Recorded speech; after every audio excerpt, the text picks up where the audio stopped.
Eh bien voilà, on se retrouve pour la deuxième partie de cette étude sur Ruth, cette femme exceptionnelle dont le nom est mentionné dans la Bible plus d'une fois.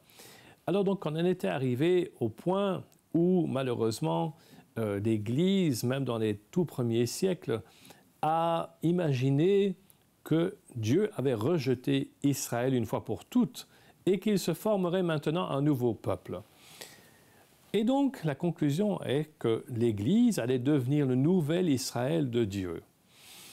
L'antisémitisme serait sinon justifié, au moins expliqué, et tout cela au nom de la théologie.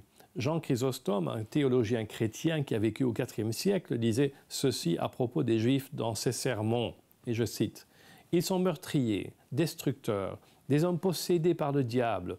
Ils ne savent faire qu'une chose, c'est remplir leur gosier, se saouler, tuer et faire du mal à autrui. » Fin de citation. Il est choquant de penser que cet homme soit appelé un saint. Mais 6 siècles plus tard, une haine encore plus affreuse contre les Juifs verra le jour. Des soi-disant chrétiens, entre guillemets, transformés en croisés, seront connus pour leur courage, leur foi et leur zèle, c'est ce qu'on nous apprend à l'école. Mais en réalité, la plupart de ces croisés étaient des hommes cruels. Ils détestaient les Juifs avec passion. Et comme punition pour avoir joué un rôle dans le meurtre de Christ, les croisés se vengèrent sur le peuple juif qui vivait en Terre Sainte.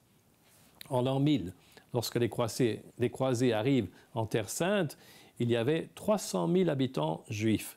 Moins de 200 ans plus tard, lorsque les croisades furent terminées, il restait moins de 1000 familles juives.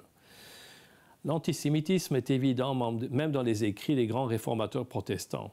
Au départ, Martin Luther était bien disposé envers les Juifs, croyant que ceux-ci recevraient de tout leur cœur la justification par la foi. Mais lorsqu'ils n'acceptèrent pas son message, il devint très amer envers eux. Et par conséquent, Luther devint aussi très sévère dans son attitude envers les Juifs, aussi sévère que l'Église catholique. Il demanda l'expulsion des Juifs d'Allemagne et la destruction de leurs synagogues et de leurs livres. Nous ne devrions donc pas être surpris d'apprendre que lorsque les nazis sont arrivés au pouvoir en Allemagne, ils ont utilisé les écrits des théologiens tels que Luther pour justifier leurs actions. Le résultat fut la Shoah, qu'on appelle aussi l'Holocauste, par laquelle 6 millions de Juifs furent exterminés. Malheureusement, la majorité des églises sont restées immobiles, silencieuses, refusant de secourir le peuple juif.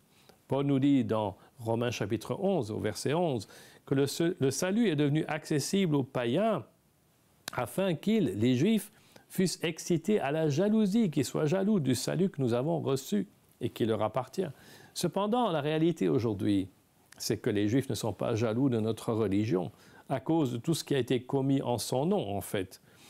Serons-nous comme Orpa et tournerons-nous le dos à Israël alors qu'elle a besoin d'aide?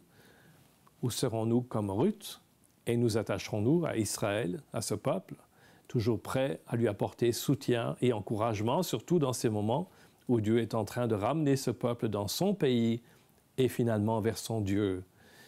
Nous en reparlerons dans le prochain épisode. Merci de votre attention et à bientôt.